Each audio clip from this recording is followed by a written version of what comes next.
The courtroom sits in absolute silence.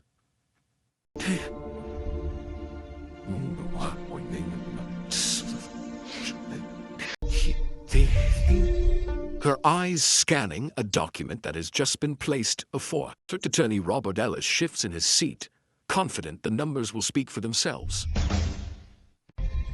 Defense Attorney Keisha Moran stands beside her client, Luca Ramirez, whose hands tremble against the defense table.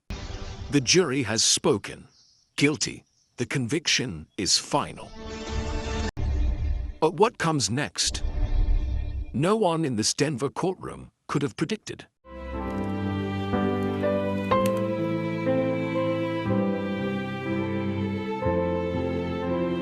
The courtroom sits in absolute silence. Judge Helena Marks holds the gavel mid-air, her hand frozen, her eyes scanning a document that has just been placed before her. District Attorney Robert Ellis shifts in his seat, confident the numbers will speak for themselves. Defense Attorney Keisha Moran stands beside her client, Luca Ramirez, whose hands tremble against the defense table. The jury has spoken. Guilty. The conviction is final. But what comes next? No one in this Denver courtroom could have predicted. Sentencing hearings are supposed to be straightforward. The law provides guidelines. The judge considers the crime, the criminal history, the impact on victims. Then the hammer falls. But sometimes, in rare moments that test the very foundation of our justice system, a sentencing hearing becomes something else entirely. It becomes a reckoning with who we are as a society, what we believe punishment should accomplish, and whether justice can ever truly be separated from mercy. Luca Ramirez has been found guilty of aggravated assault causing serious bodily injury. The facts are not in dispute. On a cold February night 14 months ago, Luca struck another man outside a downtown Denver bar, causing injuries that required hospitalization, surgeries, and months of rehabilitation. The victim, Marcus Chen, suffered a fractured skull, broken ribs, and psychological trauma that continues to affect his daily life. The guilty verdict came after 3 days of testimony. The prosecution presented security footage, medical records, witness statements. The defense did not contest the events themselves, only the context surrounding them. And now, with the conviction secured, the only question remaining is how many years Luca Ramirez will spend behind bars. Colorado law provides sentencing ranges for violent felonies. For a crime like this, with serious bodily injury, the presumptive range stretches from 10 to 32 years in state prison. The law also includes mandatory minimums, thresholds below which a judge cannot go without extraordinary justification. District Attorney Ellis has recommended 25 years, arguing that violence of this nature demands a strong message, that the community needs protection, that Luca Ramirez poses a continued threat. He has pointed to the severity of Marcus Chen's injuries, to the permanent changes in the victim's life, to the terror Marcus still feels when he hears raised voices or sees strangers approach. But something happened between the verdict and this moment. Something that has caused Judge Marks to pause, to reread the documents before her, to glance at Luca Ramirez with an expression that no one in the gallery can quite read. The pre-sentence investigation report, a thick document compiled by court services over the past 6 weeks, has revealed details that were never presented during the trial. A psychological evaluation conducted by Dr. Sanjay Patel has added layers of complexity that the black and white facts of the assault could never capture. Community records, employment histories, medical documentation, all of it painting a picture that exists in uncomfortable tension with the crime itself. Judge Marks finally sets the gavel down without striking it. She looks at the prosecutor, then at the defense attorney, then at Luca. When she speaks, her voice carries a weight that silences even the journalists scribbling notes in the back row. She says this case has presented her with one of the most difficult decisions of her career. She says the law provides structure, but within that structure, judges must exercise discretion, must weigh factors that no statute can fully anticipate. She says today's sentencing will require the court to consider not just what happened on that February night, but why it happened, and what purpose incarceration will serve in this particular case. This is the story of a sentencing hearing that became a trial of a different kind. Not a trial of facts, but a trial of values. A collision between what the law demands and what circumstances reveal, between the need for accountability and the recognition of brokenness, between the desire for retribution and the possibility of redemption. What unfolds in Judge Helena Marks' courtroom over the next several hours will force everyone present to confront uncomfortable questions about guilt, punishment, and whether the criminal justice system can ever truly reconcile the harm we cause with the humanity we all possess. The verdict's weight. 3 weeks earlier, the jury had filed back into the courtroom after 16 hours of deliberation. Their faces gave nothing away as they took their seats. Luca Ramirez stood as instructed, Keisha Moran's hand briefly touching his shoulder in what could have been comfort or warning. When the foreperson announced the verdict, guilty on all counts, Luca's knees buckled slightly. Keisha steadied him. Across the aisle, Marcus Chen closed his eyes and exhaled, a sound between relief and pain. The trial itself had been brutal in its clarity. The prosecution's case was built on indisputable evidence. Security cameras from 3 angles captured the moment Luca's fist connected with Marcus's face, the moment Marcus fell backward onto the concrete, the moment Luca stood over him before fleeing the scene. Medical testimony established the extent of injuries, the fractures, the internal bleeding, the cognitive effects that lingered months later.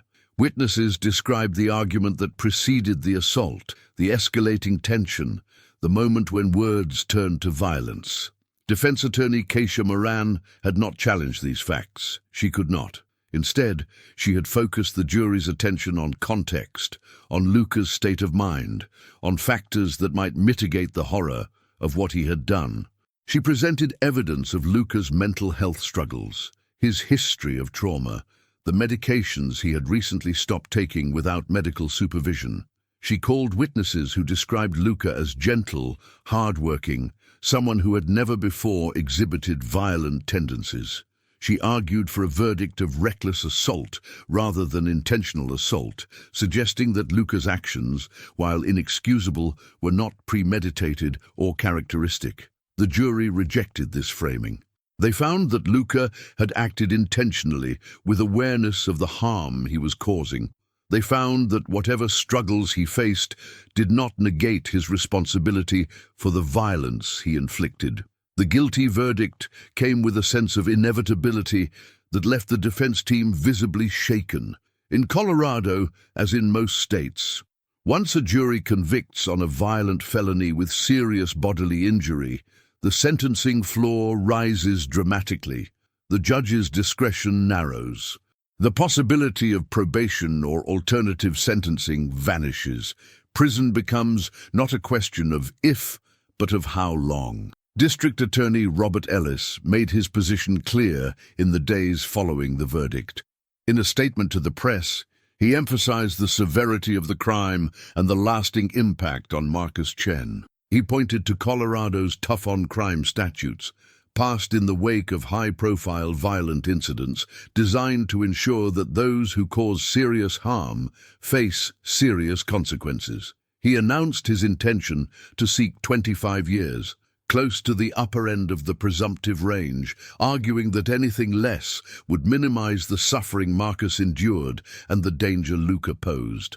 For Marcus Chen, the verdict brought a complicated relief. In his victim impact statement, submitted to the court ahead of sentencing, Marcus described the night of the assault in visceral detail. He spoke of the pain that still radiates through his skull during temperature changes. He described the cognitive therapy required to manage his memory problems, the anxiety that makes him avoid public spaces, the nightmares that replay the moment of impact. He wrote that he did not know Luca Ramirez before that night, had no relationship or prior conflict with him, which made the randomness of the violence even more terrifying. Marcus did not call for a specific sentence, but his words made clear that he believed serious prison time was necessary for his own sense of safety and justice. Naomi Green, Marcus's sister, went further.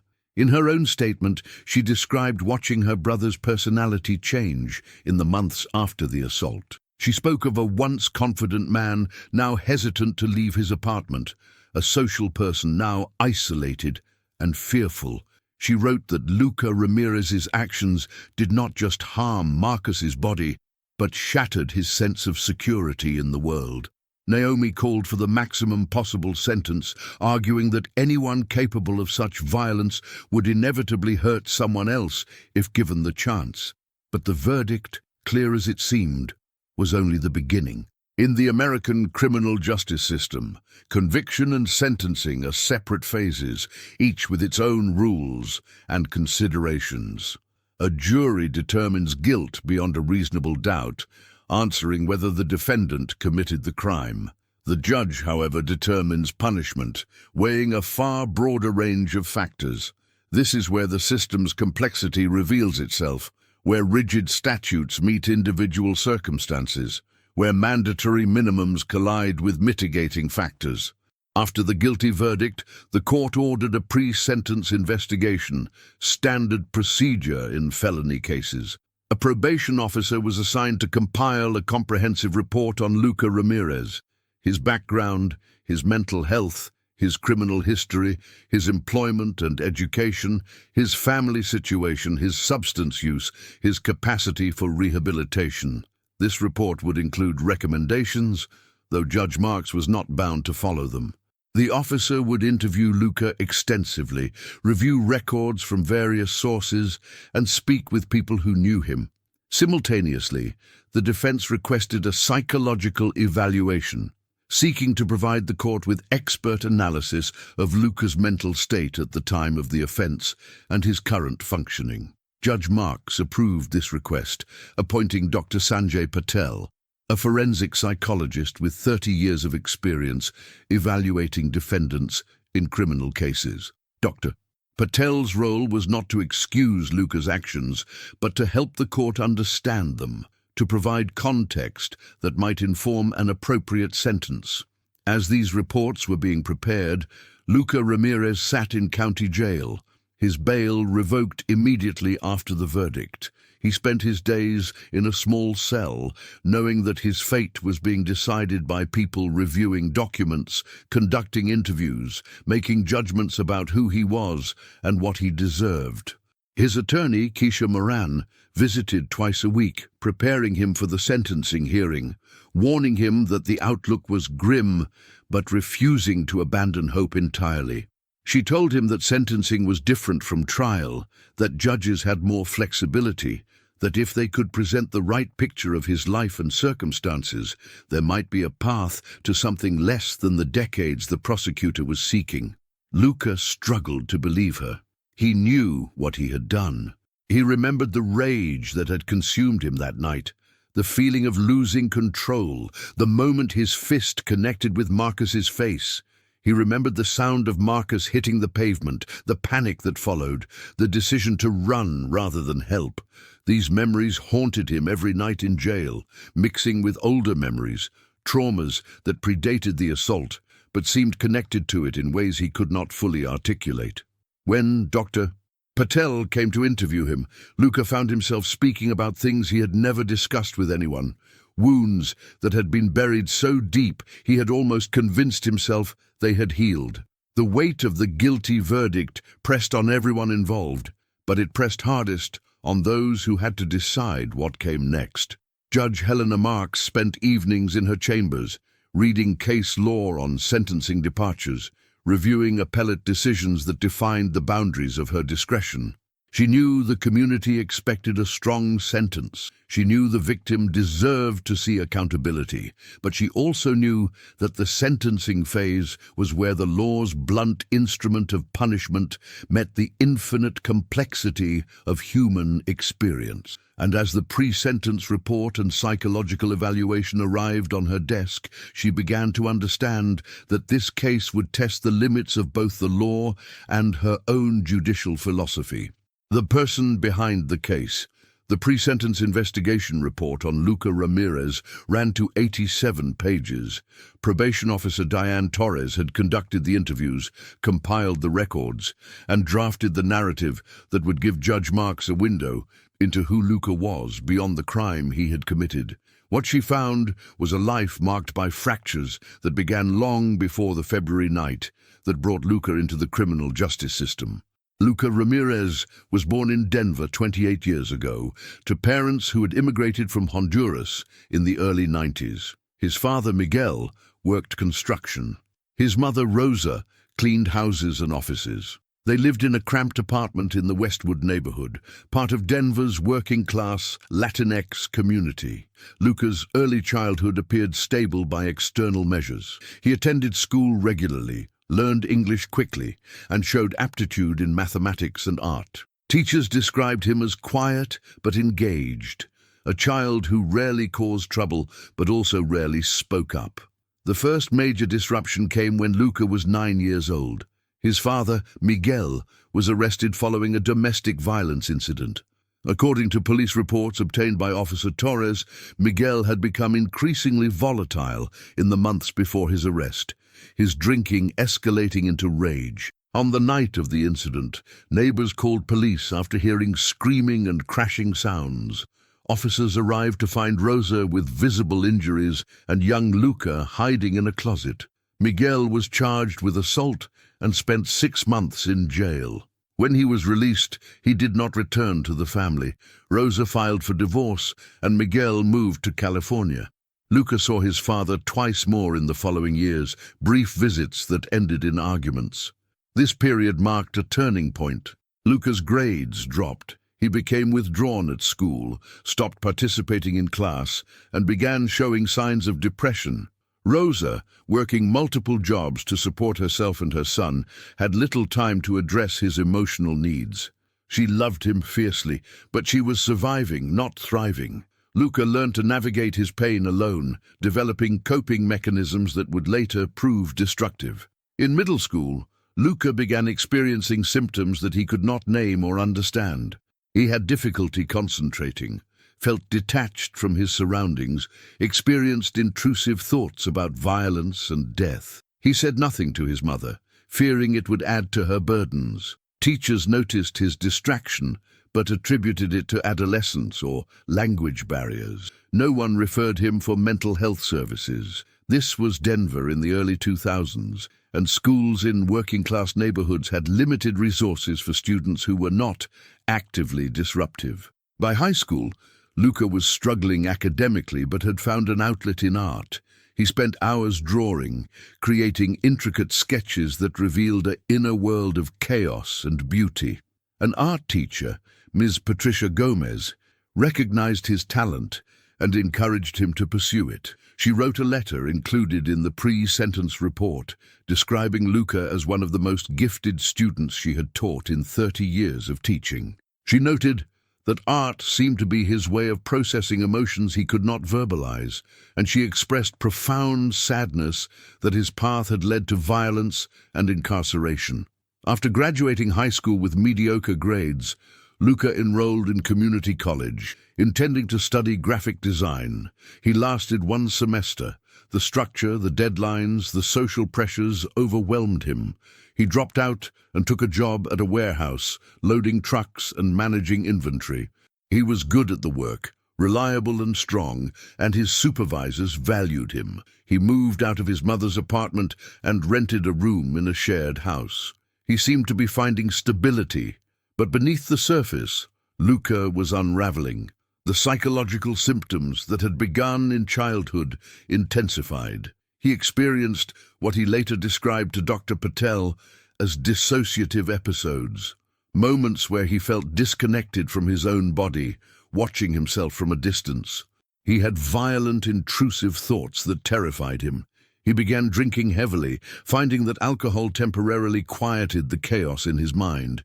He avoided relationships, convinced that something was fundamentally wrong with him, that anyone who knew him truly would recognize his brokenness and leave. At age 24, during a particularly severe episode of depression, Luca walked into a community health clinic and asked for help. He was evaluated by a physician's assistant who diagnosed him with major depressive disorder and prescribed an antidepressant. The medication helped moderately, lifting the worst of the fog, but Luca never received the comprehensive mental health care he needed. The clinic was understaffed, the wait list for therapy stretched months, and Luca lacked insurance that would cover intensive treatment. He took his medication sporadically, sometimes forgetting doses, other times stopping entirely when he felt better, not understanding that consistent treatment was necessary. The year before the assault, Luca experienced a series of stressors that destabilized him further. His mother, Rosa, was diagnosed with diabetes and faced mounting medical bills. Luca sent her money when he could, but it meant he fell behind on his own rent. He lost his warehouse job when the company downsized and spent months unemployed, cycling through temporary gigs that barely covered expenses. He stopped taking his antidepressant, partly because he could not afford the prescription, partly because he convinced himself he no longer needed it. His drinking increased, his isolation deepened. Friends who had once reached out stopped trying when their calls and texts went unanswered. By February, Luca was in a state that Dr. Patel would later characterize as a psychological crisis. He was not sleeping more than a few hours a night. He was drinking daily. He was experiencing severe dissociative symptoms and intrusive violent thoughts that he struggled to control. He felt a constant sense of impending catastrophe, a belief that something terrible was going to happen, but not knowing what or when. He did not seek help because he did not believe help was available to someone like him, someone without insurance, without money, without connections to mental health services. On the night of the assault, Luca went to a downtown bar alone. He did not plan to get drunk, but alcohol had become his primary coping mechanism, and the first drink led to others. He sat at the bar, trying to quiet the noise in his head, trying to feel less alone. Marcus Chen was there with friends, celebrating a promotion at work. Their paths should never have crossed, but bars are chaotic spaces, full of accidental contact and misunderstood gestures. At some point in the evening, Marcus accidentally bumped into Luca while moving through the crowded space. It was nothing, the kind of incidental contact that happens 1,000 times a night in busy bars. But in Luca's altered state, it did not feel like nothing.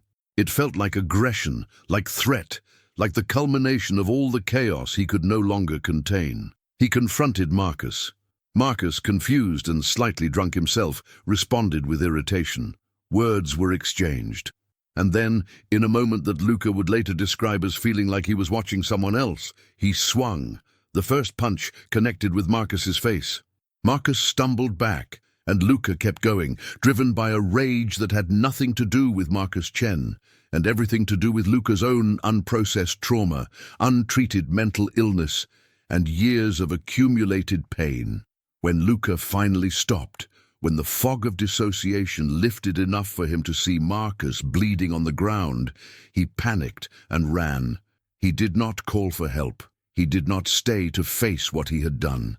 He went home, locked himself in his room, and spent the night in a state of horror at his own actions. When police arrested him 3 days later, after security footage and witness statements identified him, Luca confessed immediately. He told officers he did not remember much of the assault itself, just fragments, but he knew he had done it, and he did not try to minimize or excuse it. This was the person the pre-sentence report revealed, not a monster, but a deeply damaged man, whose mental health crisis had exploded into violence. Officer Torres concluded her report with a note of ambivalence. She wrote that Luca Ramirez posed a low statistical risk of reoffending if he received proper mental health treatment, but a high risk if he was simply incarcerated without treatment. She recommended a sentence at the lower end of the guidelines, with a condition of intensive mental health services upon release. Judge Marks read this report multiple times, her highlighter marking passages that she would return to again and again. She saw a life shaped by forces that Luca did not choose: childhood trauma, inadequate mental health systems, economic instability. But she also saw the choice Luca made that night, the moment when he could have walked away and did not. And she knew that Marcus Chen's suffering was no less real because Luca was suffering too. Mitigation in the light. Dr. Sanjay Patel's psychological evaluation added another dimension to the picture. A forensic psychologist for 3 decades, Dr. Patel had evaluated hundreds of defendants, from those claiming insanity to those seeking to demonstrate rehabilitation potential. His report on Luca Ramirez was notable for its thoroughness and its refusal to offer easy conclusions. Dr. Patel conducted 6 hours of clinical interviews with Luca over 3 sessions. He administered standardized psychological tests, including assessments for depression, anxiety, trauma, and personality disorders. He reviewed Luca's medical records, school records, and employment history. He spoke with Luca's mother, Rosa, and with 2 former co-workers who had maintained contact with Luca. He examined police reports from the night of the assault and reviewed the trial transcripts. His goal was not to excuse Luca's actions, but to provide the court with a scientifically grounded understanding of Luca's mental state and functioning. The evaluation revealed multiple diagnoses. Dr. Patel concluded that Luca met criteria for major depressive disorder, recurrent and severe. He also identified post-traumatic stress disorder stemming from childhood exposure to domestic violence and parental abandonment. Most significantly, Dr. Patel diagnosed Luca with a dissociative disorder, a condition in which a person experiences disruptions in consciousness, memory, identity, or perception. This diagnosis explained the episodes Luca had described: the feeling of watching himself from outside his body, the gaps in his memory of the assault itself. Dissociative disorders are complex and often misunderstood. They typically develop as a response to trauma, particularly childhood trauma. The mind, unable to process overwhelming experiences, essentially fragments, creating barriers between different aspects of consciousness. People with dissociative disorders may experience time loss, may feel as though they are observing their own actions rather than controlling them, may struggle to integrate their emotions with their thoughts. These symptoms can be terrifying and disorienting, and they significantly impair functioning. Dr. Patel was careful to note that dissociation did not mean Luca lacked awareness or intent during the assault. Colorado law has a high bar for insanity defenses, requiring that a defendant was unable to distinguish right from wrong or unable to control their behavior. Luca did not meet this standard. He knew that hitting Marcus was wrong. He was capable of choosing not to do it. But Dr. Patel argued that Luca's dissociative state significantly impaired his judgment and impulse control, that the combination of untreated mental illness, alcohol, and acute stress created a situation where Luca's capacity to regulate his behavior was severely compromised. The evaluation also addressed what had happened to Luca since his arrest. Incarceration, despite its harshness, had provided some structure and stability. Luca was no longer drinking. He was sleeping more regularly. He had been connected with a jail psychiatrist who prescribed medication for depression and a different medication to help manage dissociative symptoms. Luca had been compliant with treatment, attending therapy sessions offered by the jail's limited mental health program. Staff reported that he was quiet, respectful, and had shown no signs of aggression or violence during his 14 months in custody. Dr. Patel conducted risk assessments using validated instruments designed to predict recidivism. The results suggested that Luca's risk of future violence was low to moderate, significantly lower than the average for someone convicted of aggravated assault. The key factors lowering his risk were his lack of prior criminal history, his insight into his behavior, his engagement with treatment, and his stable social support in the form of his mother. The factors elevating his risk were his history of untreated mental illness and substance use. Dr. Patel concluded that with appropriate treatment, including consistent psychiatric medication, ongoing therapy, and substance abuse counseling, Luca's risk of reoffending would be minimal. But the most powerful section of Dr. Patel's report was his discussion of Luca's childhood trauma and its long-term effects. Drawing on extensive research in neuroscience and psychology, Dr. Patel explained how exposure to violence and instability during critical developmental periods can alter brain structure and function. Children who grow up in environments marked by threat and unpredictability often develop hyperactive stress response systems. Their brains become wired for survival, constantly scanning for danger, quick to shift into fight or flight mode. These changes do not excuse adult behavior, but they provide context for understanding why some individuals struggle with emotion regulation and impulse control. Dr. Patel wrote that Luca's childhood experiences left him with a nervous system essentially primed for the kind of explosion that occurred that February night.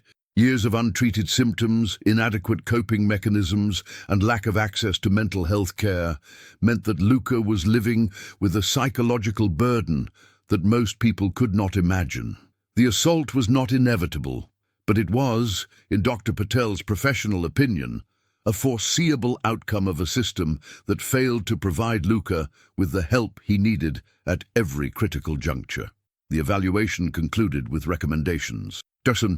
Patel argued that long-term incarceration without treatment would likely worsen Luca's mental health and increase his risk of future violence. Prisons, despite their stated purpose of rehabilitation, often lack adequate mental health resources. Inmates with serious mental illness frequently deteriorate in custody, experiencing increased symptoms, medication non-compliance, and institutional rule violations that extend their sentences. Dr.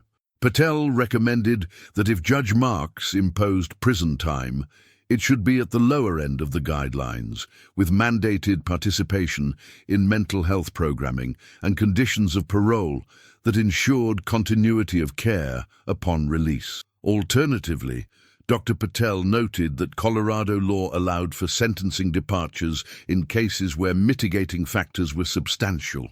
He suggested that the court could consider a sentence that emphasized treatment over incarceration, such as intensive supervised probation with inpatient mental health treatment followed by community-based monitoring. This approach, he argued, would better serve the goals of public safety and accountability, while also addressing the root causes of Luca's behavior. When defense attorney Keisha Moran received Dr. Patel's evaluation, she felt a surge of hope tempered by realism. The evaluation provided powerful mitigating evidence, but she knew that convincing Judge Marks to depart from the presumptive sentencing range would be an uphill battle. Sentencing departures are rare, reserved for cases with extraordinary circumstances. Judges who grant them risk appellate reversal, public backlash, and accusations of being soft on crime. Moran would need to make an argument that acknowledged the seriousness of the crime while persuading the judge that a non-traditional sentence was both legally justified and morally necessary. She began preparing her sentencing memorandum, a legal document that would lay out the defense's argument for a departure.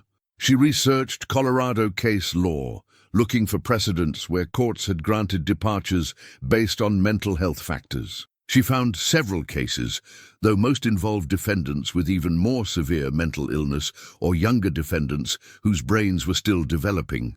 She also looked at sentencing data, noting that Black and Latino defendants were often sentenced more harshly than white defendants for comparable crimes. She did not want to make Luca's case about race explicitly, but she believed that implicit bias might be at play in the prosecutor's recommendation of 25 years, and she wanted the judge to consider whether the sentence sought was proportional to sentences in similar cases. Moran also reached out to Luca's community. She contacted his former art teacher, his former employers, his mother's neighbors. She found people willing to write letters of support, describing Luca as kind, talented, someone who had always tried to help others despite his own struggles. These letters would be submitted to the court along with the pre-sentence report and psychological evaluation, adding humanizing detail to the clinical and legal analysis. As the sentencing date approached, Moran met with Luca to discuss what would happen. She explained that she would argue for a departure, that she would present the mitigating evidence and ask for a sentence focused on treatment rather than punishment. She warned him that the prosecutor would push back hard, that victim statements would be emotional and difficult to hear, and that Judge Marks might ultimately decide that the law required a lengthy prison sentence. Luca listened quietly, his face showing the exhaustion of someone who had spent months preparing for the worst. He told Moran that he understood he deserved punishment, that he did not expect mercy, but that he wanted the court to know he was not the person he had been that night. He said the months in jail, the therapy, the medication, all of it had helped him see himself more clearly.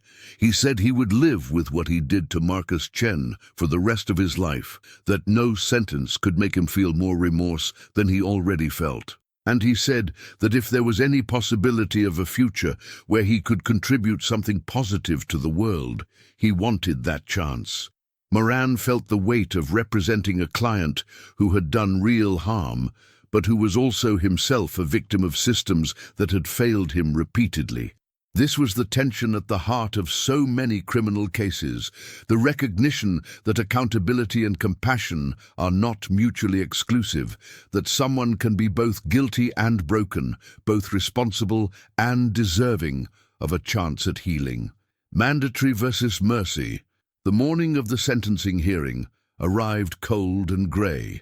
Luca Ramirez was transported from jail to the courthouse in shackles, a routine that had become familiar over the past 14 months. He was led into the courtroom, where Keisha Moran waited at the defense table, surrounded by binders of documents and highlighted case law. Across the aisle, District Attorney Robert Ellis sat with his team, their materials similarly organized, their expressions confident. Judge Helena Marks entered and everyone stood. She took her seat at the bench, adjusted her glasses, and surveyed the courtroom. The gallery was full. Marcus Chen sat in the front row with his sister, Naomi Green. Luca's mother, Rosa, sat on the opposite side, her hands clutched around a rosary. Journalists filled the back rows, notebooks ready.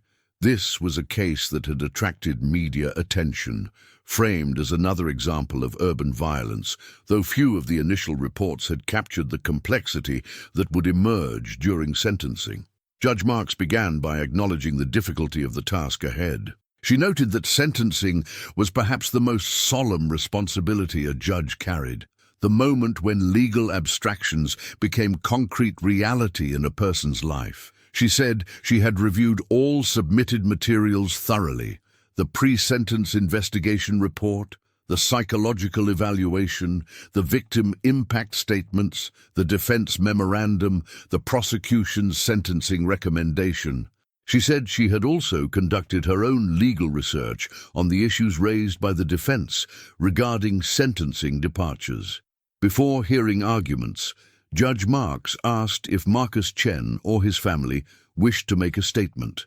Victim impact statements are a critical part of sentencing hearings, giving those harmed by crime a voice in the process. Marcus stood, his movement still slightly tentative, a reminder of the injuries he had sustained.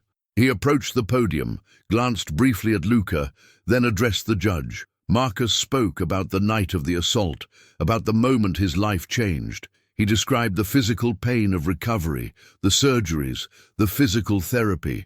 He spoke about the psychological impact, the anxiety that made him afraid to go out at night, the way he now flinched at sudden movements. He said he had lost his sense of safety in the world, that he no longer trusted that he could walk down a street without being hurt. He said he did not know Luca Ramirez, had no conflict with him, which made the violence feel arbitrary and therefore impossible to guard against. Marcus paused, his voice catching. He said he had read the pre-sentence report and the psychological evaluation. He said he understood that Luca had struggles, that there were explanations for what happened. But he said that understanding did not take away his pain, did not give him back the life he had before. He said he believed Luca needed to face serious consequences, that without accountability there could be no justice. He did not specify a number of years, leaving that to the judge, but his meaning was clear. He wanted Luca in prison for a long time. Naomi Green followed her brother. Her statement was more direct, more angry. She spoke about watching Marcus suffer, about the ways his personality had changed, about her own fear for his safety, even now. She said that people who committed violence needed to be removed from society, that sympathy for defendants too often overshadowed concern for victims. She said she hoped Judge Marks would impose a sentence that reflected the severity of what Luca had done, that would send a message that violence would not be tolerated. These statements hung in the courtroom like a weight.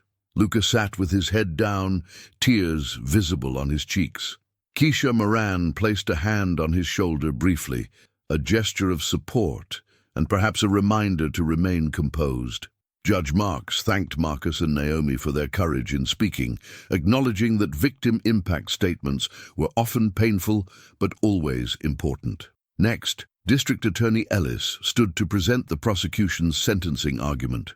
He began by emphasizing the seriousness of the crime. Aggravated assault causing serious bodily injury was not a minor offense. It was a violent felony that carried substantial sentencing ranges precisely because society recognized the harm it caused. He pointed to the medical evidence of Marcus's injuries, to the permanence of some of the damage, to the psychological trauma that would likely never fully heal.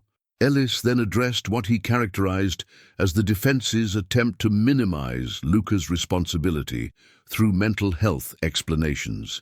He said that while he did not dispute that Luca had mental health issues, millions of people struggled with depression, trauma, and dissociation without becoming violent. He argued that accepting mental illness as a mitigating factor to the extent the defense proposed would essentially excuse any defendant who could demonstrate psychological struggles. He said that responsibility had to mean something, that individuals had to be held accountable for their choices even when those choices were influenced by difficult circumstances. Regarding sentencing, Ellis argued that Colorado's guidelines existed for a reason. They provided structure, ensured consistency, and reflected legislative judgments about appropriate punishment for different crimes. The presumptive range for this offense was 10 to 32 years. The prosecution was recommending 25 years, which Ellis characterized as appropriate given the severity of injuries and the need for public safety.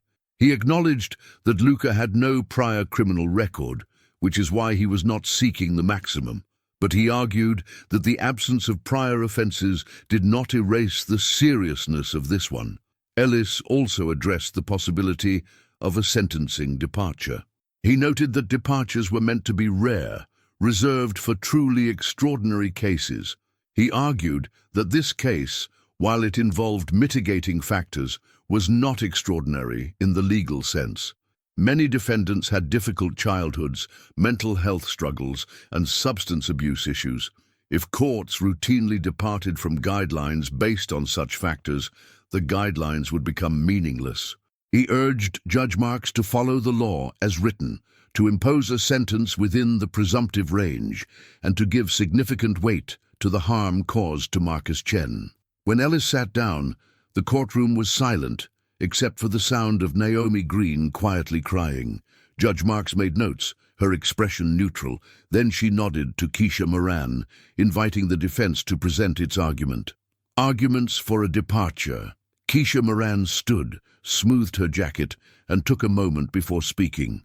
She knew this was the most important argument of her career, not because of its legal complexity, but because of what it represented.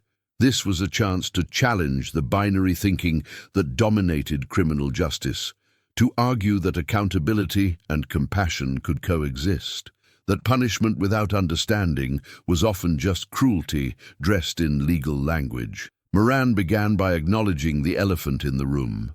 She told Judge Marks that the defense was not disputing Luca's guilt, was not minimizing what he did to Marcus Chen, and was not asking the court to ignore the victim's suffering. She said that Marcus's impact statement had been powerful and heartbreaking, and that everyone in the courtroom, including Luca, recognized that the harm he caused was real and lasting. The question before the court was not whether Luca should be held accountable, but what form that accountability should take. She then turned to the legal framework for sentencing departures. In Colorado, as in many states, judges have the authority to depart from presumptive sentencing ranges when extraordinary mitigating circumstances exist. The statute provides a non-exhaustive list of factors that might justify a departure: the defendant's age, mental condition, cooperation with authorities, lack of criminal history, and the presence of unusual circumstances that distinguish the case from the typical offense. Moran argued that this case was replete with such factors. First, Luca's lack of criminal history was not just a technical point, but a significant indicator of his character. At 28 years old, he had never been arrested, never been in trouble with law enforcement, never shown any pattern of violence or antisocial behavior. The assault on Marcus Chen was an aberration, a catastrophic moment that did not reflect a lifetime of choices. Statistical data, Moran noted, showed that first-time offenders, particularly those whose offenses occurred during acute mental health crises, had significantly lower recidivism rates than repeat offenders. Second, the mental health evidence in this case was not just mitigating but extraordinary. Dr. Patel's evaluation documented multiple serious mental illnesses that had gone untreated for most of Luca's life. The dissociative disorder alone was a condition that fundamentally altered Luca's experience of reality during times of stress. Moran read excerpts from Dr. Patel's report, emphasizing the neurobiological research showing how childhood trauma literally changes brain structure. She argued that while this did not excuse Luca's actions, it provided critical context that distinguished him from defendants who committed violence with full cognitive and emotional capacity. Moran then addressed the prosecution's argument that accepting mental illness as a mitigating factor would open floodgates. She said this was a slippery slope fallacy. Courts routinely considered individual circumstances without undermining the broader system. The question was not whether every defendant with depression deserved a departure, but whether this defendant, with this specific combination of severe, documented, untreated mental illnesses, in this specific context, warranted individualized consideration. She pointed to Colorado appellate decisions where courts had affirmed departures based on mental health factors, establishing that such considerations were not only permitted but sometimes required for just outcomes. The defense attorney moved to her third argument: the failure of systems designed to help people like Luca. She spoke about the mental health crisis in America, the lack of accessible treatment for low-income individuals, the way that people slip through cracks until they end up in courtrooms. Luca had tried to get help. He had gone to that community clinic, had been prescribed medication, but the system could not provide the comprehensive treatment he needed. Moran argued that incarcerating Luca for 25 years, in a prison system notoriously inadequate at treating mental illness, would be a continuation of that systemic failure.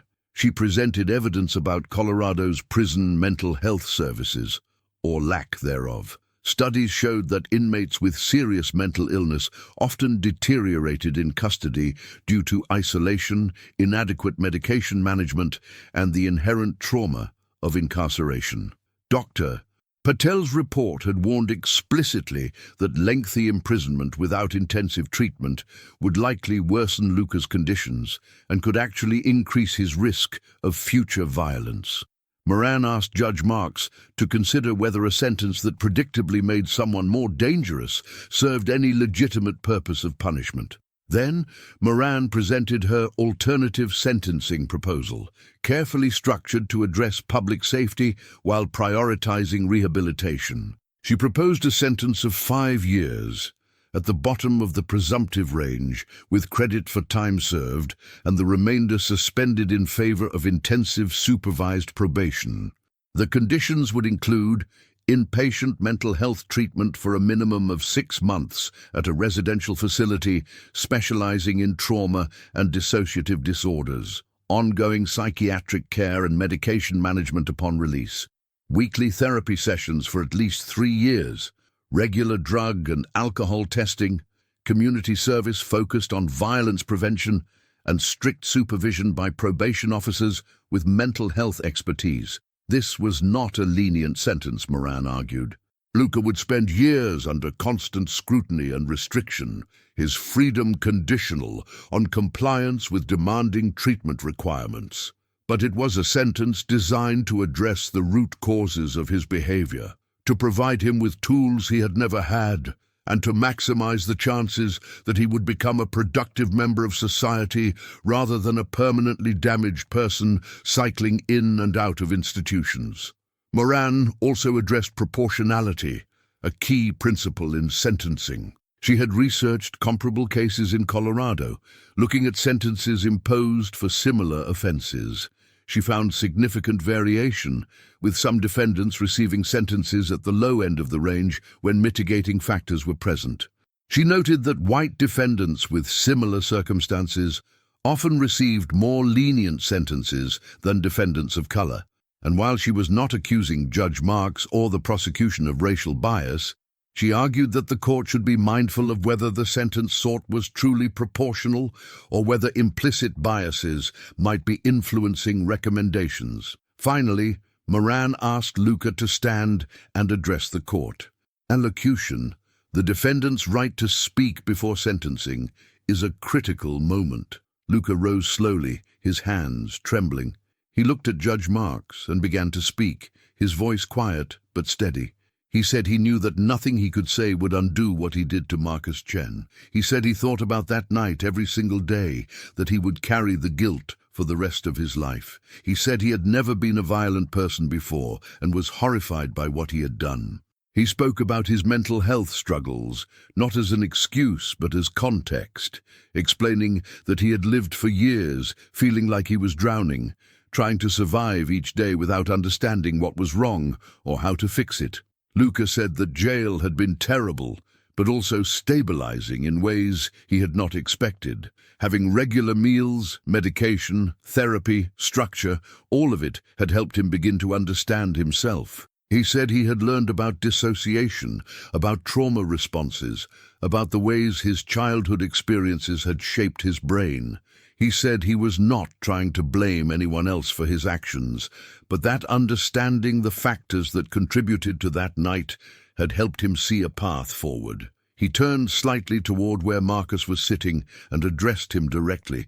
He said he was sorry, that those words felt inadequate, but they were all he had. He said he hoped Marcus could someday find peace and healing. He said he understood if Marcus could never forgive him, that forgiveness was not something he could demand or expect.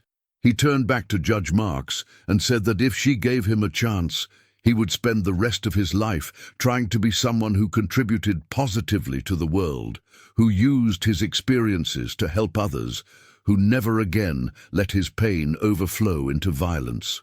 When Luca sat down, the courtroom was completely still. Even the journalists had stopped writing, caught in the moment. Judge Marks looked at Luca for a long moment, then at her notes, then at the attorneys. She said she would take a brief recess before announcing her decision. that she needed time to consider everything she had heard. The bailiff called for everyone to rise as the judge left the bench. During the 15-minute recess, the courtroom buzzed with quiet conversation. Moran sat with Luca, whispering encouragement, though she knew the odds were still against them. Ellis conferred with his team, confident that the judge would ultimately follow the guidelines and impose a substantial sentence. Marcus and Naomi sat together, holding hands, waiting to hear whether the justice system would validate their suffering. Rosa Ramirez prayed quietly, her lips moving over the beads of her rosary. When Judge Marks returned, the courtroom fell silent immediately. Everyone stood, then sat when directed. The judge arranged her papers, took a sip of water, and began to speak. She said that this case had required her to grapple with fundamental questions about the purpose of criminal sentencing. Was it purely retributive, meant to inflict suffering proportional to harm caused? Was it incapacitative, meant to remove dangerous people from society? Was it rehabilitative, meant to change people so they did not reoffend? Or was it all of these things, in tension with each other, requiring judges to make impossible choices about which values to prioritize? Judge Marks said she had spent considerable time reviewing the law on sentencing departures. She noted that appellate courts had consistently held that departures should be rare, but were permitted when the defendant and circumstances were genuinely unusual. She said she had also reviewed data on incarceration and recidivism, on mental health treatment outcomes, on the effectiveness of various sentencing approaches, and she had examined her own judicial philosophy, asking herself what she believed punishment should accomplish in a case like this. She acknowledged the prosecution's arguments. The crime was serious. Marcus Chen had suffered tremendously and continued to suffer. The community deserved to feel safe. Sentencing guidelines existed for good reasons and should not be lightly discarded. These were weighty considerations that she did not dismiss, but she said she was also deeply troubled by several aspects of this case. The evidence of Luca's mental illness was not marginal or questionable, but overwhelming and well documented. The systemic failures that left him without adequate treatment were not abstract but concrete and traceable. The risk assessment suggested that appropriate treatment would significantly reduce the likelihood of future violence, while lengthy incarceration might increase it. And the totality of circumstances, from childhood trauma to mental health crisis to immediate remorse and engagement with treatment, painted a picture of someone who was indeed different from the typical violent offender. Judge Marks said she had considered whether granting a departure would undermine the sentencing guidelines or send a message that mental illness excused violence. She concluded that it would not. Each case had to be decided on its own facts. This case was not typical, and treating it as typical would be a failure of judicial discretion. She said that justice required both accountability and wisdom, both punishment and recognition of human complexity. The sentence announced, Judge Helena Marks looked directly at Luca Ramirez and said she was prepared to announce her sentence. The courtroom held its collective breath. Moran reached over and gripped Luca's hand under the table. Ellis leaned forward slightly, his jaw tight. Marcus Chen closed his eyes. The judge began by formally finding that extraordinary mitigating circumstances existed in this case sufficient to justify a departure from the presumptive sentencing range. She enumerated the factors: Luca's complete lack of criminal history, the severity and documentation of his mental illnesses, the evidence that these conditions were directly related to the offense, the failure of social systems to provide necessary treatment, the low risk of recidivism with proper treatment, and the likelihood that lengthy incarceration would be counterproductive to public safety.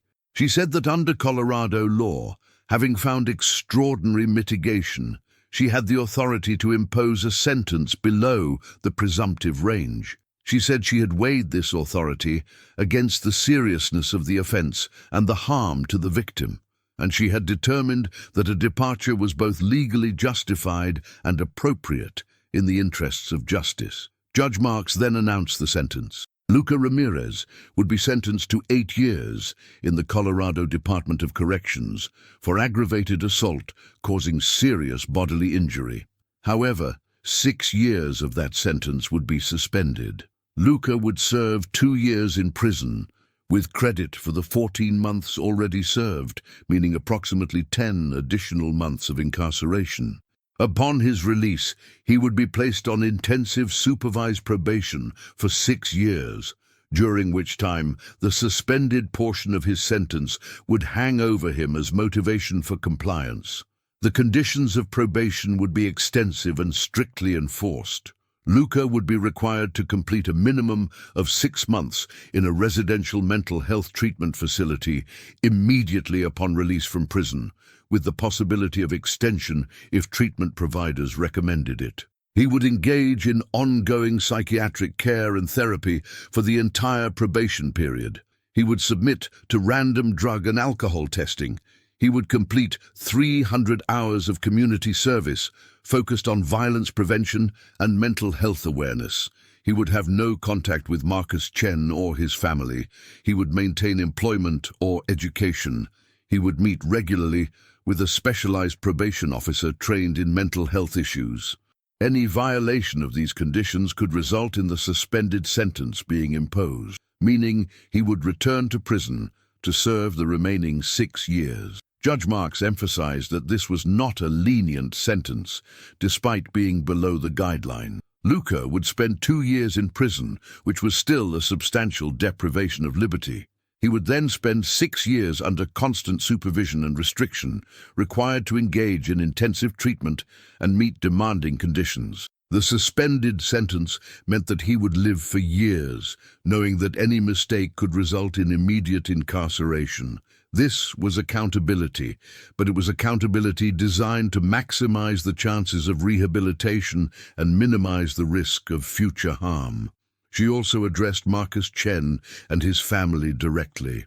She said she recognized that no sentence could undo the harm they had experienced, that justice for them might have looked different than what she had imposed. She said she hoped they could find some measure of peace, knowing that Luca was being held accountable, and that the sentence was designed to prevent him from ever harming anyone else. She said their victim impact statements had been powerful and important, and their voices had been heard even if the outcome was not what they had hoped for. Finally, Judge Marks addressed Luca.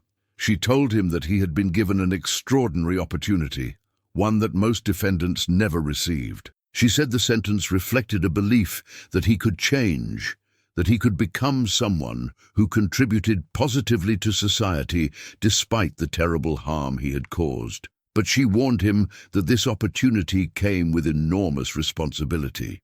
If he failed to comply with probation conditions, if he reoffended, if he demonstrated that the court's faith in his potential was misplaced, he would face the full weight of the suspended sentence with no sympathy or second chances.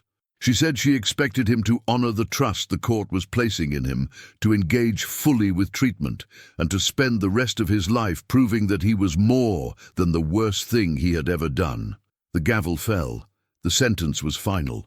The courtroom erupted in muted reactions. Keisha Moran put her arm around Luca's shoulders as he broke down, sobbing, overwhelmed by relief and the weight of what had just been decided.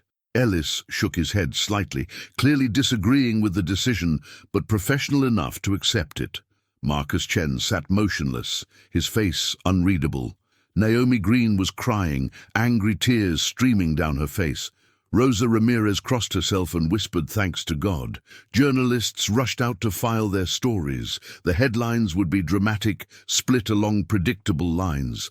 Some would frame the sentence as justice tempered with mercy, a thoughtful decision that recognized complexity. Others would decry it as too lenient, another example of the justice system failing victims. The case would become a talking point in broader debates about criminal justice reform, about mental health and crime, about whether rehabilitation was possible or just naive idealism. But in that moment in the courtroom, before the media storm and the public debate, there was just the raw reality of what had been decided. Luca would go back to jail for now, but with knowledge that he had a future beyond prison walls. Marcus would go home with the knowledge that the person who had hurt him would not spend decades in prison, and he would have to find his own way to process that. Judge Marks would return to her chambers, already knowing that her decision would be scrutinized and criticized, but confident that she had followed the law and her conscience. The bailiff approached to take Luca back to custody. Before he was led away, he turned to his mother. She rushed forward and embraced him, both of them crying. She whispered that she loved him, that she was proud of him, that she would be waiting for him. Then he was gone, escorted through the side door, back to his cell, where he would spend the next 10 months before beginning the next chapter of his life. Reactions in the courtroom. In the immediate aftermath of the sentencing, the courtroom cleared slowly. People seemed reluctant to leave, as if the weight of what had transpired needed time to settle. Keisha Moran gathered her materials methodically, her hands shaking slightly from the adrenaline crash. She had won, in the sense that her client had received a sentence far below what the prosecution sought, but she felt no triumph. Victory in cases like this was complicated, shadowed by the knowledge that even the best outcome still meant suffering for everyone involved. Robert Ellis packed his briefcase with controlled movements, his jaw set in a line that spoke of professional displeasure. As he left the courtroom, he was intercepted by reporters asking for his reaction.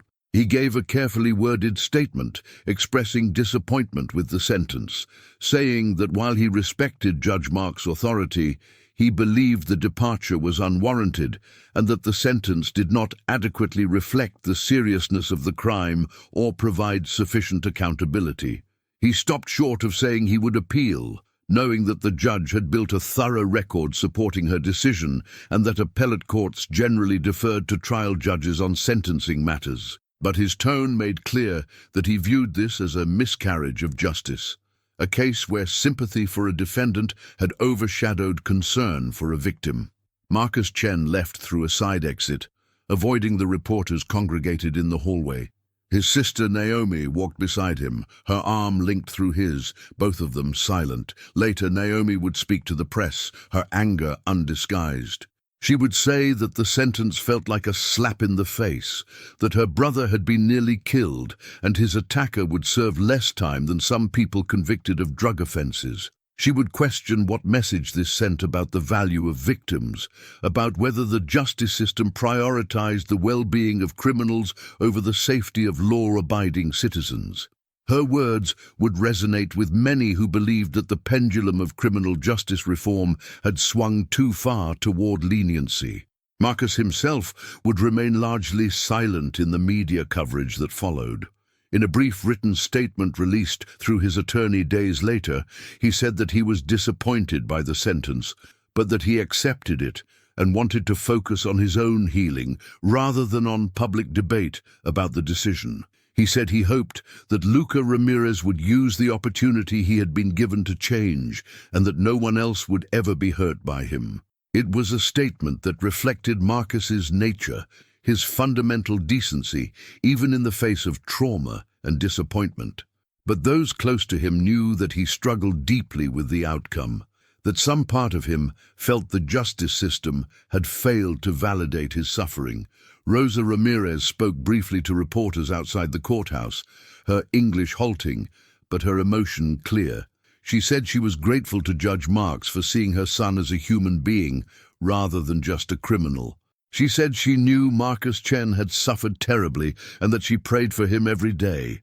She said she would do everything in her power to support Luca through his treatment and probation, that she would make sure he had a home to come to and family support to keep him on the right path. She said she believed her son could become someone who helped others, someone who turned his pain into purpose. Legal experts began weighing in almost immediately. Professor Linda Chen from the University of Denver Sturm College of Law told reporters that the sentence was notable but not unprecedented.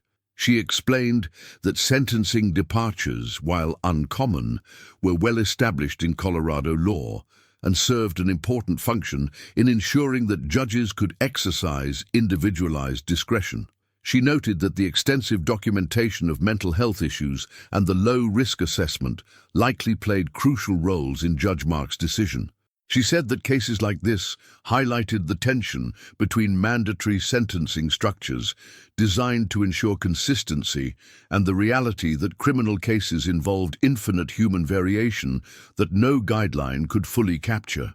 Other legal commentators were more critical. Former prosecutor David Martinez argued that the sentence undermined the purpose of sentencing guidelines and created a dangerous precedent. He said that if mental health issues and difficult backgrounds were sufficient to warrant substantial departures, the guidelines would become meaningless because most defendants in the criminal justice system had experienced trauma and many had mental health conditions. He argued that the sentence essentially told victims that their suffering mattered less than a defendant's circumstances, and he predicted that it would embolden defense attorneys to seek similar departures in cases where they were not warranted. Mental health advocates, meanwhile, praised the sentence as a step toward a more enlightened approach to criminal justice. Dr.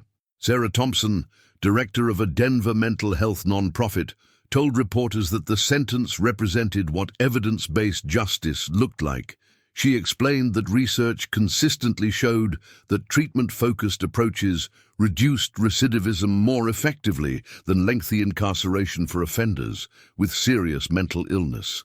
She said that Luca Ramirez's case illustrated the failure of mental health systems to provide adequate care before people reached crisis points, and she argued that the criminal justice system should not compound those failures by simply warehousing people with untreated mental illness in prisons. The debate played out on social media and opinion pages in the days following the sentencing. Hashtags emerged on both sides. Some framed the sentence as progressive justice, others as dangerous leniency. The case became a Rorschach test, with people projecting their broader beliefs about criminal justice onto this specific set of facts. Those who believed in rehabilitation and mental health treatment held it up as an example of what compassionate justice could accomplish. Those who believed in tough-on-crime approaches cited it as evidence that the system had become too soft, too quick to excuse violence with explanations. What was often lost in these polarized debates was the nuance of the actual decision. Judge Marks had not excused Luca's actions or minimized the harm to Marcus. She had imposed prison time, substantial probation conditions, and a suspended sentence that created real consequences for any future failure.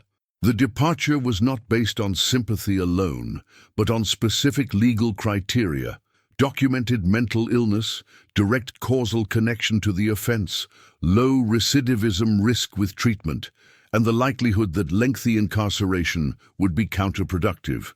These were the kinds of individualized assessments that the legal system was designed to allow, even if they were uncomfortable and rarely used. Back in his cell, Luca processed what had happened.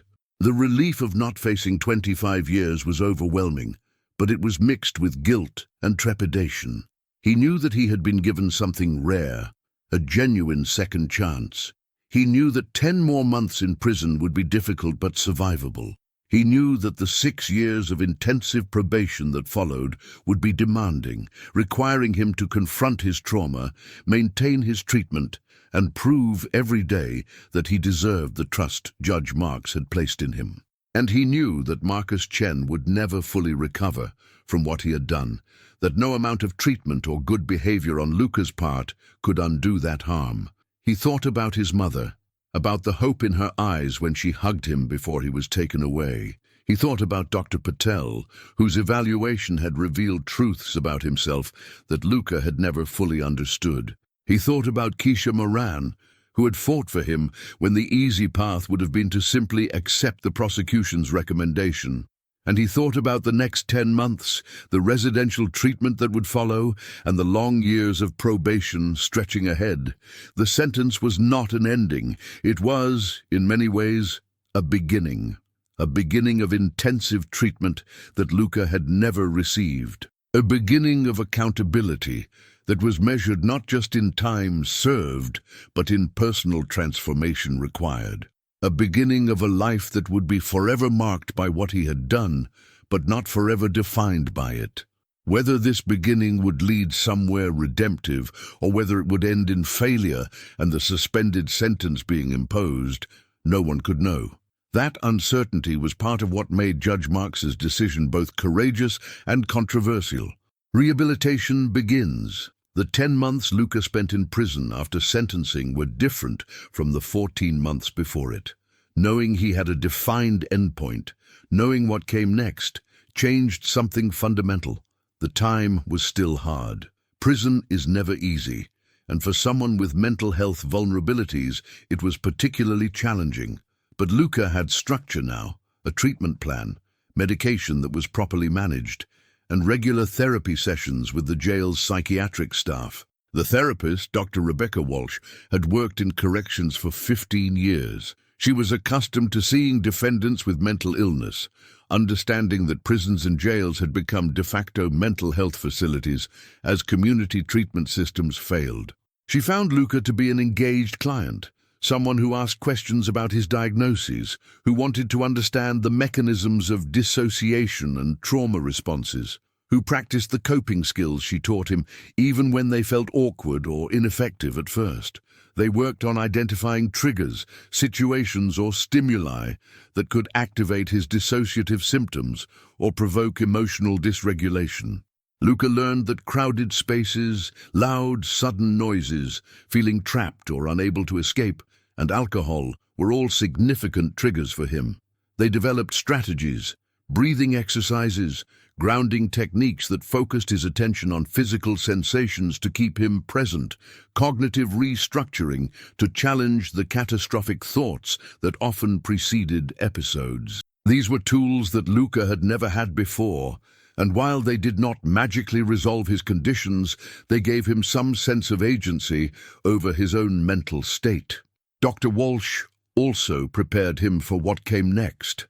She explained that residential treatment would be intensive and uncomfortable, that he would be required to process trauma he had spent his life avoiding, that there would be moments when he would want to quit or shut down. She told him that healing was not linear, that he would have setbacks, but that the only way out was through.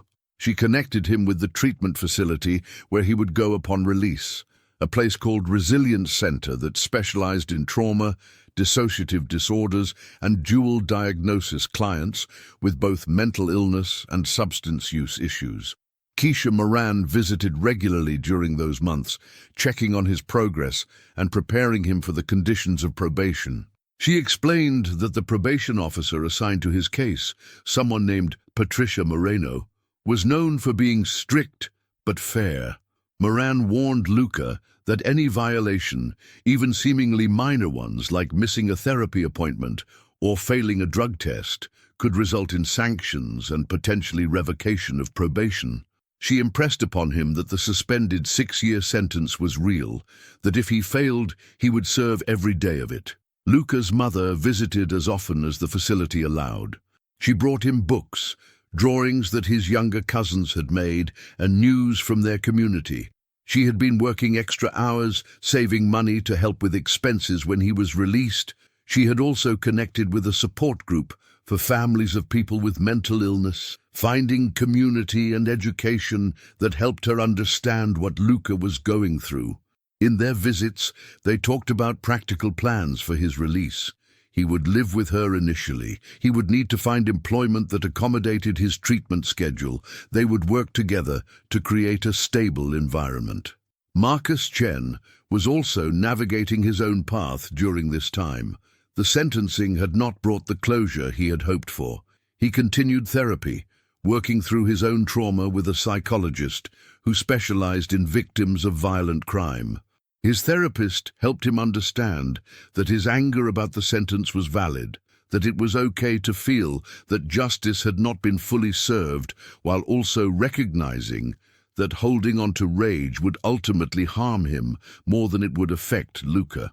Marcus worked on reclaiming his sense of safety, gradually pushing himself to go out more, to socialize, to re-engage with activities he had abandoned after the assault.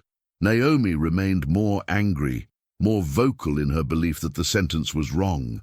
She joined a victims' rights organization and began advocating for changes to Colorado's sentencing laws. She gave interviews and wrote opinion pieces arguing that departures should be more difficult to obtain, that victim impact should carry more weight, that the pendulum of criminal justice reform had swung too far. Her advocacy was genuine and came from a place of love for her brother, but it also became a way for her to channel her own trauma and helplessness into action. The months passed. The media attention faded as news stories captured public interest. Judge Helena Marks continued hearing cases, making difficult decisions, carrying the weight of judicial discretion. She never spoke publicly about the Ramirez case beyond her written decision, but those who worked with her noted that she seemed to have aged in the aftermath, the burden of such consequential choices evident in new lines on her face. Finally, the day of Luca's release arrived. It was early morning, unseasonably cold for late spring. Rosa was waiting outside the facility with Keisha Moran. When Luca walked through the gates, thinner than he had been but with eyes that seemed clearer, Rosa rushed to him and they embraced for a long time. Keisha gave them a moment before approaching, shaking Luca's hand and reminding him that this was day one of a very long journey. They drove directly from the prison to Resilience Center, a sprawling facility on the outskirts of Denver that looked more like a retreat center than a treatment facility. Luca checked in, surrendered his few possessions to be inventoried, and was shown to a small private room that would be his home for the next 6 months at minimum. The program was structured around intensive individual therapy, group therapy, psychiatric medication management, and skills training. Residents had limited contact with the outside world during the first month, a period designed to help them settle into treatment without external distractions. The first weeks were brutal. Luca was required to engage with memories and emotions he had spent his life suppressing. His therapist, Dr. Miriam Cohen, used a trauma-focused approach that involved gradually exposing Luca to triggering memories in a controlled environment where he could process them safely. They worked through his memories of his father's violence, his feelings of abandonment when his father left, his childhood loneliness and fear. Luca experienced what trauma survivors often do during intensive treatment. He felt worse before he felt better, his symptoms temporarily intensifying as he confronted rather than avoided his pain. But slowly, incrementally, something shifted. Luca began to understand himself in new ways. He learned about how his brain had adapted to threat, how his dissociative symptoms had once served a protective function, even though they had become problematic in adulthood. He learned to recognize his emotional states more accurately, to distinguish between present reality and trauma responses triggered by reminders of the past. He learned that he was not inherently violent or broken beyond repair, but rather someone whose nervous system had been shaped by experiences outside his control and who needed specific tools to regulate that system. He also confronted what he had done to Marcus Chen. Unlike during the criminal proceedings, where legal strategy sometimes required emotional distance, treatment demanded that Luca face the full weight of his actions. Dr. Cohen had him write letters to Marcus that would never be sent, exercises in accountability and empathy. Luca wrote about his remorse, about his understanding of the harm he caused, about his commitment to ensuring he never hurt anyone again. The process was agonizing, forcing him to sit with the knowledge of the suffering he inflicted on an innocent person. Group therapy brought Luca into contact with others who had caused harm while struggling with mental illness. There was another man who had assaulted someone during a psychotic episode, a woman who had driven drunk and killed someone, a young man who had committed armed robbery to fund a drug addiction. They shared their stories, their shame, their attempts at accountability and change.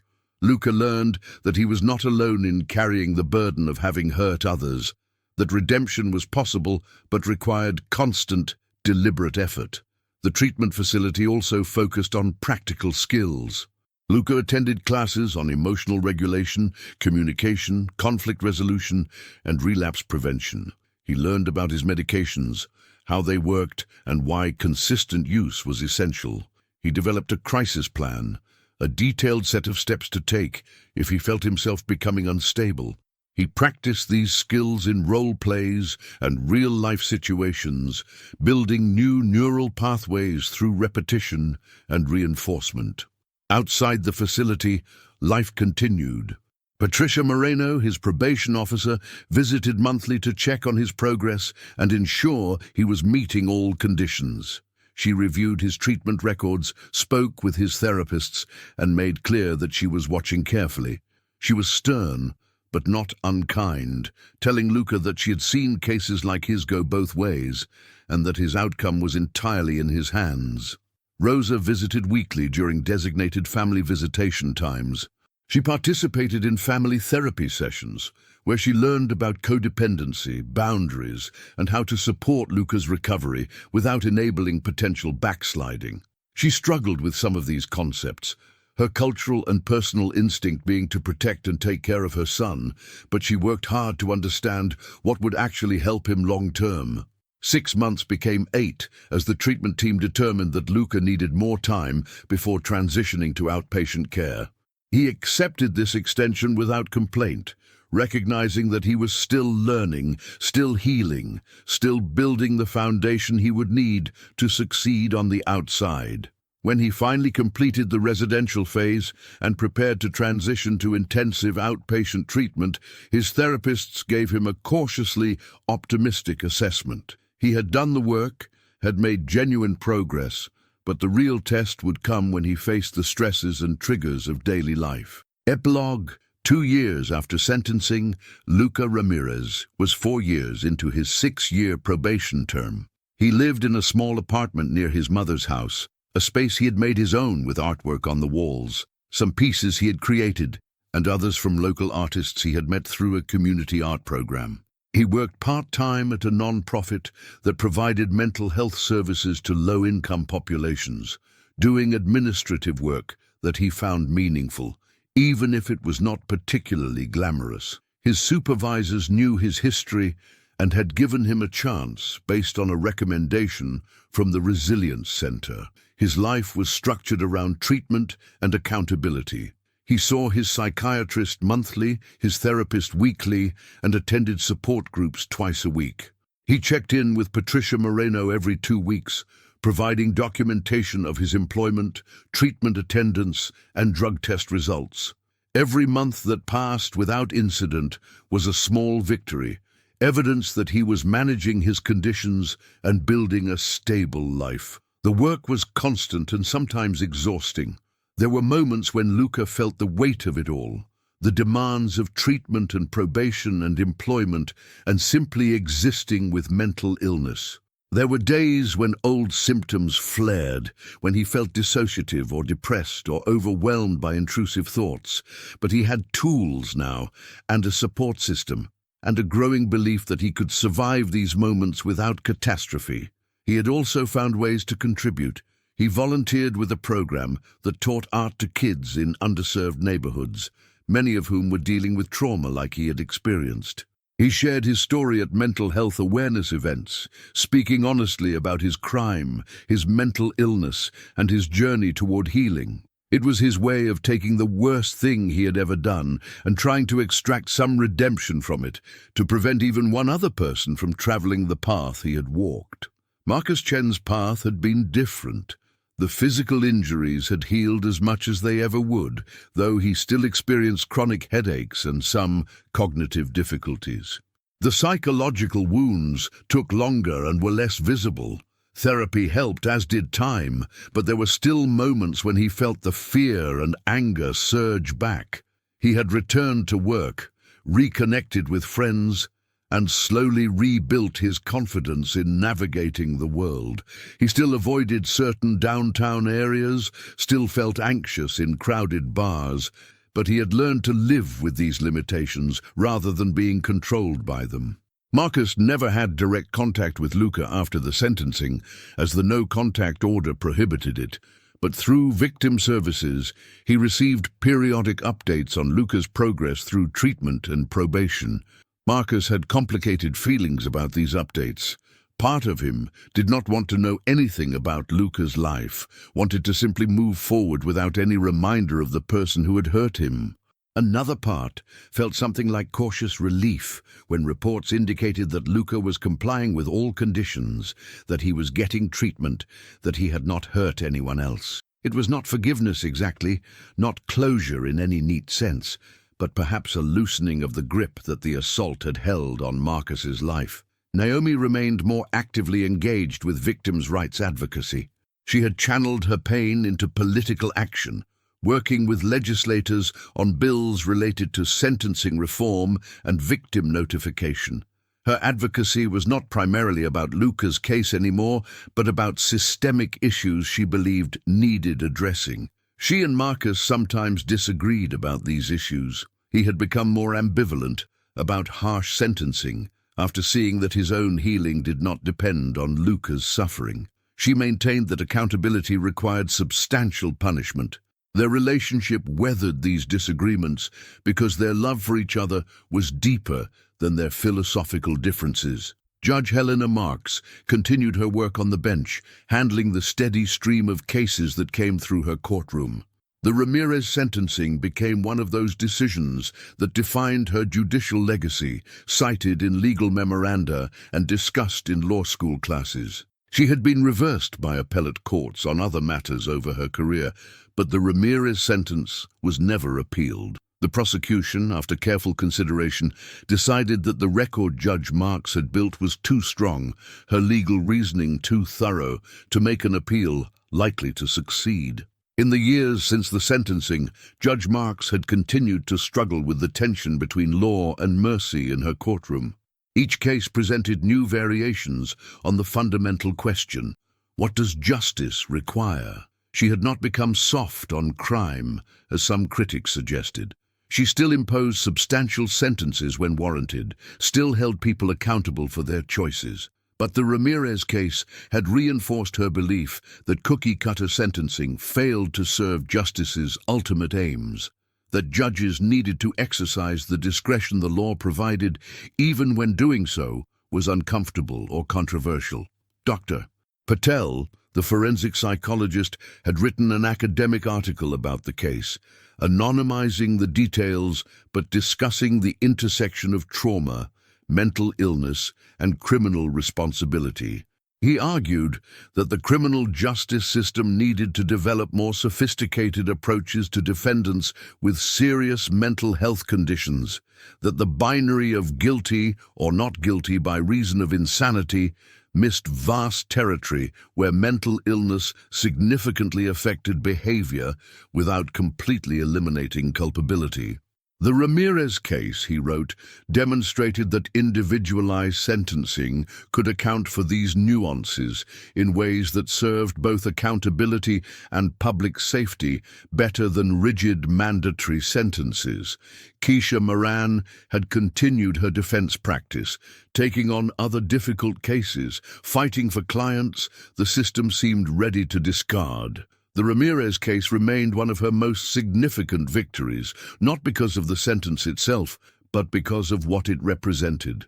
It was evidence that the system could still recognize complexity, that judges could still exercise wisdom alongside law, that defense attorneys who fought hard and presented thorough evidence could occasionally achieve outcomes that seemed impossible at the outset. She stayed in periodic contact with Luca, checking in on his progress and providing encouragement.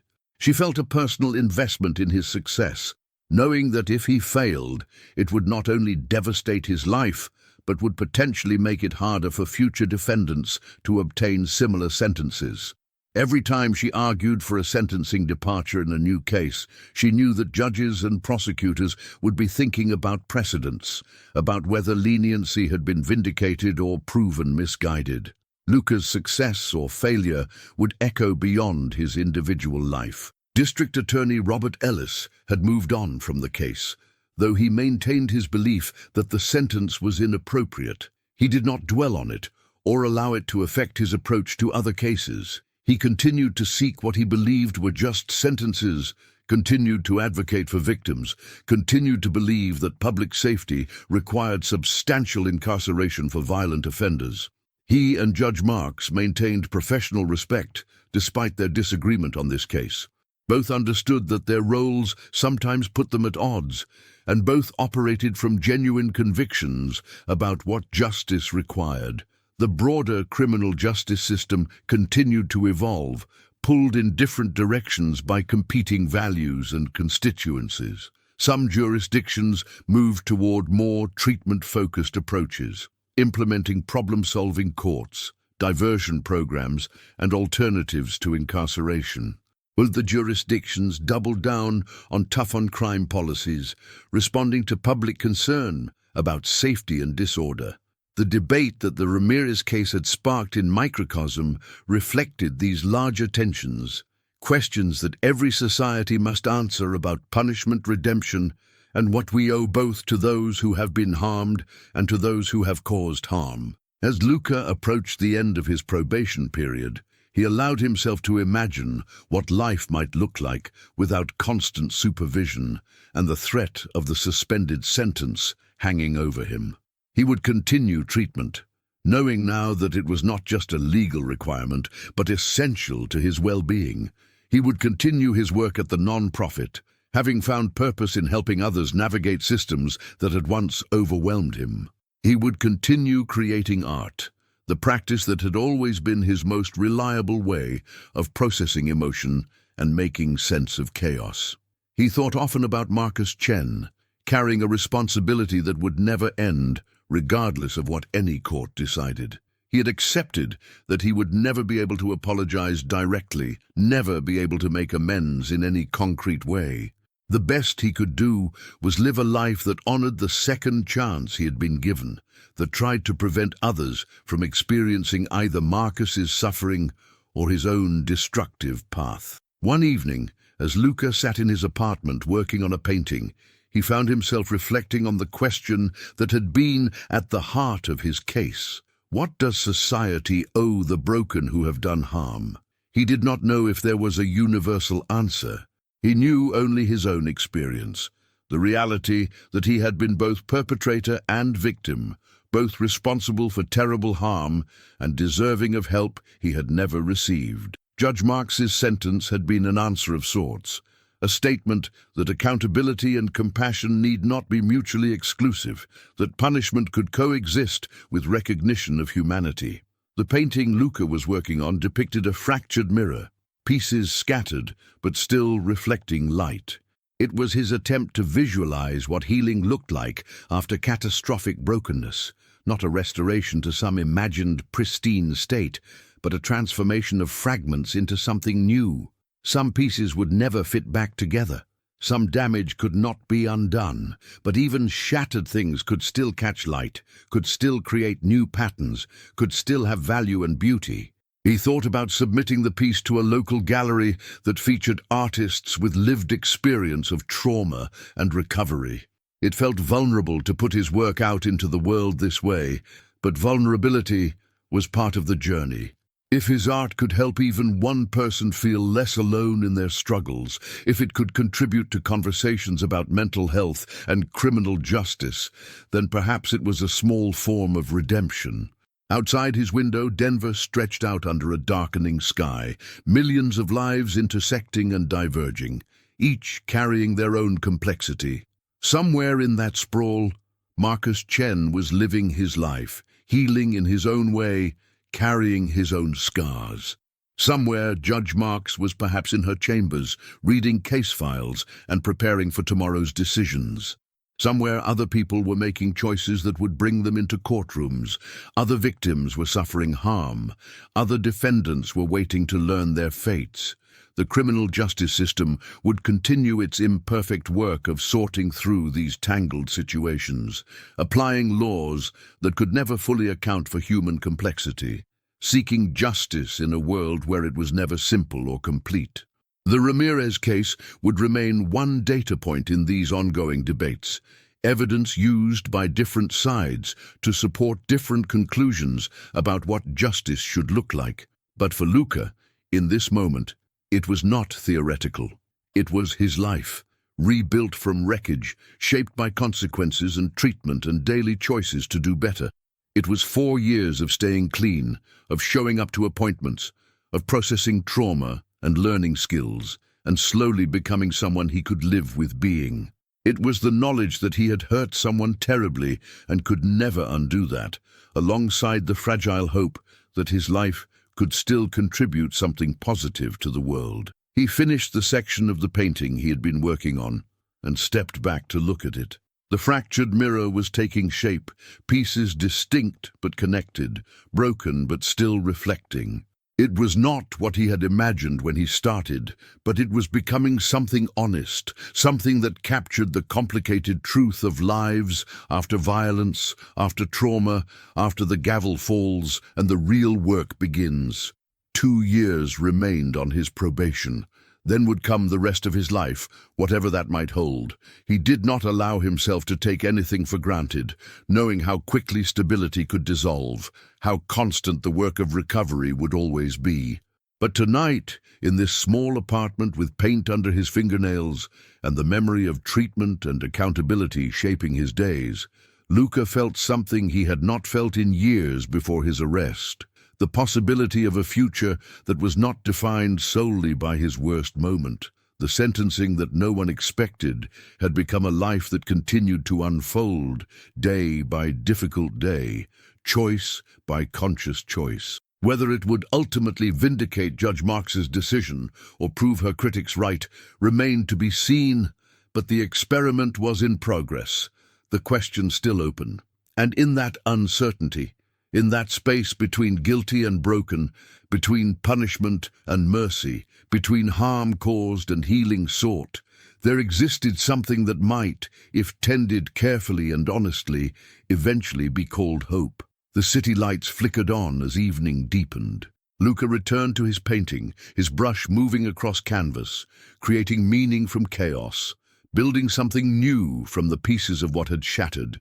It was not redemption, not yet and maybe never fully, but it was movement, direction, the slow transformation that was all anyone could really ask for after catastrophe, and for now, in this moment, it was enough. Then, this case presented questions that the American criminal justice system struggles with constantly. What do we do with people who have caused real harm but are themselves products of harm and neglect? How do we balance the legitimate needs of victims for accountability with evidence suggesting that punishment alone may not serve public safety? When should mental illness mitigate sentences, and when does mitigation become excuse? These are not questions with easy answers, and reasonable people disagree profoundly about where lines should be drawn. The Ramirez sentencing was controversial precisely because it forced confrontation with these uncomfortable realities. It asked a community to hold two truths simultaneously: that Luca was responsible for terrible violence, and that his capacity to commit that violence was shaped by factors beyond his control, that Marcus deserved justice, and that justice might not look like maximum punishment. That mercy and accountability are not opposites, but potentially complementary values in a system seeking not just to punish, but to prevent future harm. Years from now, when Luca's probation ended and the suspended sentence no longer hung over him, the ultimate judgment on Judge Marks's decision would begin to emerge. If Luca continued on his current path, remaining stable and productive, never re-offending, contributing to his community, then perhaps the sentence would be seen as wise and brave. If he failed, if he hurt someone else, if the treatment proved insufficient against the weight of his brokenness, then the decision would be condemned as naive and dangerous. But in the present, in the years of intensive treatment and strict supervision and daily choices, the verdict remained open, and perhaps that uncertainty, that requirement to prove himself continuously, to earn the trust placed in him one day at a time, was itself a form of justice. Not the clean satisfaction of a harsh sentence, not the simple resolution of locked cell doors, but the complicated, ongoing work of becoming someone different, than who he had been on that February night when his fist connected with Marcus Chen's face and changed multiple lives forever. The gavel had fallen. The sentence was pronounced. But the story, as always with criminal justice, continued beyond the courtroom. In treatment rooms and probation offices, in victim support groups and community centers, in quiet moments of remorse and fragile instances of hope, the real meaning of the sentence was being written, and only time would reveal whether justice, in its fullest and most complex sense, had been served.